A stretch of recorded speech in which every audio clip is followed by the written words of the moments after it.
And so you find the prophets leading the children of Israel and worshipping Allah in Masjid al-Aqsa, until we come another reference to the great prophet, the Prophet Dawood alayhi salam in the Quran, who Allah subhanahu wa ta'ala in Surah As-Sad tells us the story of the Prophet Dawood when he was in his mihrab, his prayer place, meaning in Masjid al-Aqsa, praying there. And the two people jump over there and they say, we have a dispute amongst ourselves, in order to test the Prophet Dawood, the two angels, as Allah mentions the story in Surah As-Sad. And then we have, after the Prophet Dawood alayhi salam, we have his son, the Prophet Sulaiman alayhi salam, who also has a connection with Masjid al-Aqsa. For as the Prophet sallallahu alayhi wasallam tells us, as reported by Imam Ahmad in al-Musnad, that Abdullah ibn Amr al-As reports to us that the Prophet sallallahu alayhi wasallam told us that after the Prophet Sulaiman built Bayt al-Maqdis, rebuilt it and beautified it, he asked Allah subhanahu wa ta'ala that Allah gives him three things. And Allah subhanahu wa ta'ala granted for him two of those three things. He asked Allah subhanahu wa ta'ala that he is given a judgment which is in agreement with Allah's judgment. So in other words, whenever the Prophet Sulaiman would judge concerning something, because he's a prophet and he's also a judge, that his ruling would be as Allah wants. And Allah gave him that. The Prophet sallallahu alaihi wasallam tells us that he also asks Allah for a kingdom that nobody would have after him. And indeed, Allah subhanahu wa ta'ala tells us this in the Quran, in Surah As-Sad, that he said, رَبِّ اغْفِرْ لِي, Oh Allah, forgive me, وَهَبْ لِي مُلْكًا لَا يَنْبَغِي لِأَحَدٍ مِّن بَعْدِي إِنَّكَ أَنْتَ الْوَهَّابُ. Oh Allah, forgive me my sin and give me a kingdom, a dominion, which will not be given to anybody after me. You are the one who grants and bestows all things. You are Al-Wahhab. And Sulaiman's kingdom was such that even the jinns were under his command and his orders. His kingdom was such that, and his powers were such that he used to spend the morning in Jerusalem, and then it would become hot. He would come, as the scholars of Tafsir say, and spend the afternoon in Kabul, in Afghanistan, in the mountains where it's cool, because the winds were under his command. And then he asked, the Prophet ﷺ tells us that the Prophet Sulaiman asked Allah a third thing which Allah doesn't grant the Prophet Sulaiman. The Prophet Sulaiman, after building Bayt al-Maqdis, this Masjid al-Aqsa, says that any man, he asks Allah Azza wa Jalla that any man, and man here means man or woman, come forth from their house only wanting to pray in this house, in this masjid, that he comes forth from his sins like the day his mother gives birth to him. The Prophet ﷺ says, and we hope that Allah gives us this. فَنَحْنُ نَرْجُو أَن يَكُونَ اللَّهُ قَدْ أَعْطَاهَا إِيَّانَا وَقَدْ أَعْطَانَا إِيَّاهَا. And we hope that Allah Azza wa Jal gives us this gift. So look at this gift that the Prophet Sulaiman asked of Allah Azza wa Jal, and the Prophet ﷺ says we hope that Allah has given it to us since he didn't give it to the Prophet Sulaiman. That any one of us, imagine now, that if you were to go and leave your household not wanting to do anything but just to pray a salah in this Masjid al-Aqsa, that you would come out of that masjid like the day your mother gave birth to you, meaning without sin. We know that the difficulties of Hajj, that Hajj, right?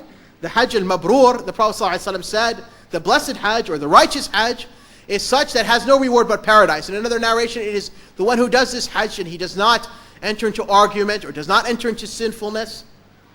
He will be as the day in which his mother gave birth to him. But Hajj is a difficult task. It lasts for many days. And in order to hold yourself not to sin or not to get into dispute or argument is difficult, because it is something which goes on for many days. But yet here you have the same reward for something which is much easier and takes much little time. Just to go to this masjid for the only purpose of doing prayer there. It doesn't have to be an obligatory prayer. It can be a voluntary prayer, because the hadith says salah, just in the absolute sense. And this is why Ibn Umar radiallahu anhu, knowing this hadith, leaves Medina and goes to Jerusalem just to pray 2 rak'ahs and refuses to even drink a glass of water in the masjid. And says, I want to go just for this reason. So I have no other intention, not even though drinking water is obviously not something which is going to contradict praying. For we know in our Sharia that in the nafila prayer, in the non-obligatory prayer, it is permissible to take small sips of water.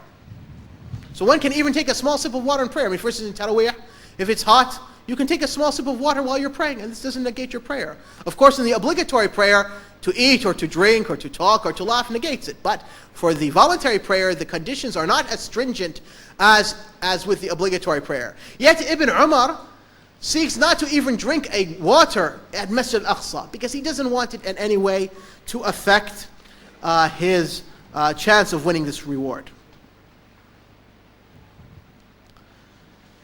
And so therefore, after the Prophet Sulaiman alayhi salam, the children of Israel, of course, fall into great sin and go into idol worship. So Allah Azza wa Jal punishes them with the Babylonian, or from Iraq, the person Nebuchadnezzar, who comes and destroys Masjid al-Aqsa, as Allah subhanahu wa ta'ala says in Surah Al-Isra, that when the first promise comes, we will send to you people who are strong, and they will come and they will they will enter into your homes and destroy the masjid.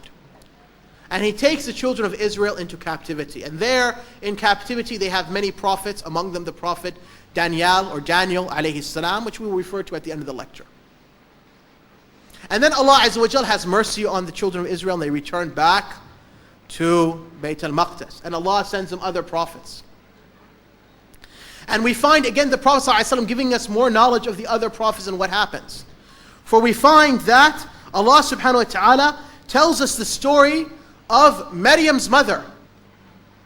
That she says when she is pregnant, إِنِّي نَذَرْتُ لَكَ مَا فِي بَطَنِي مُحَرَّرًا.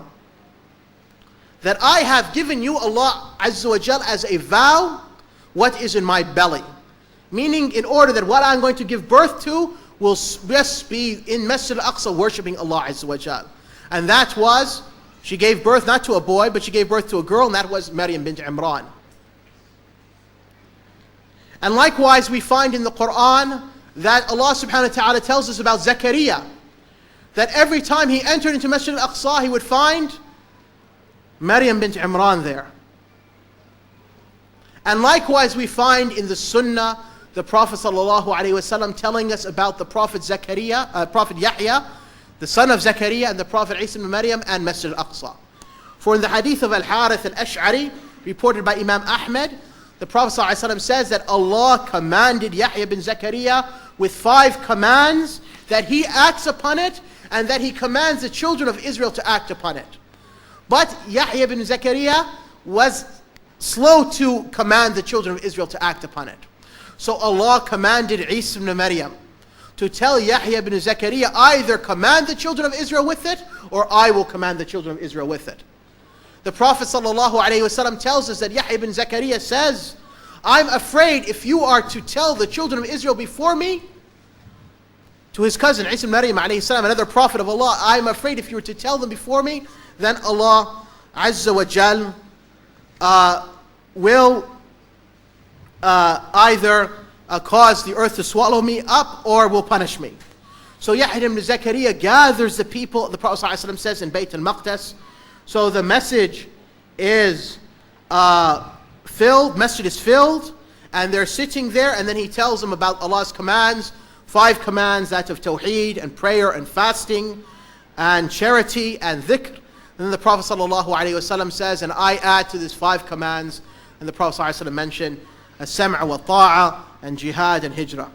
Now, and then of course we find that because the Jews, the children of Israel, didn't obey their prophets and they tried to they killed Yahya ibn Zakaria alayhi salam according to the books of tafsir, and they attempted to kill the Prophet Isa alayhi salam, but as Allah said, they neither killed him nor crucified him, but Allah raised him unto him, that Allah subhanahu wa ta'ala then sends the Romans to destroy Masjid al-Aqsa in the year 70 after Isa ibn Maryam alayhi salam.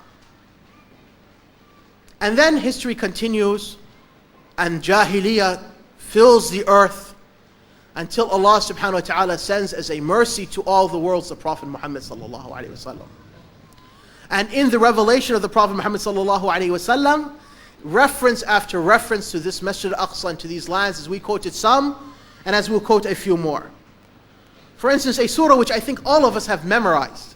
وَالتِّينِ وَالزَّيْتُونِ وَطُورِ سِينِينَ وَهَذَا الْبَلَدِ الْأَمِينَ. By the fig and the olive. The fig refers to Damascus and the olive refers to Jerusalem. Damascus being the place where the Prophet Isa alayhi salam will come at the end of time, and Jerusalem being the place where he used to give da'wah unto. وَطُورِ سِينِينَ, and the Mount Sinai, where the Prophet Musa alayhi salam received revelation. وَهَذَا الْبَلَدِ الْأَمِينَ, then this secure city, meaning Mecca, where the Prophet sallallahu alayhi wasallam received revelation.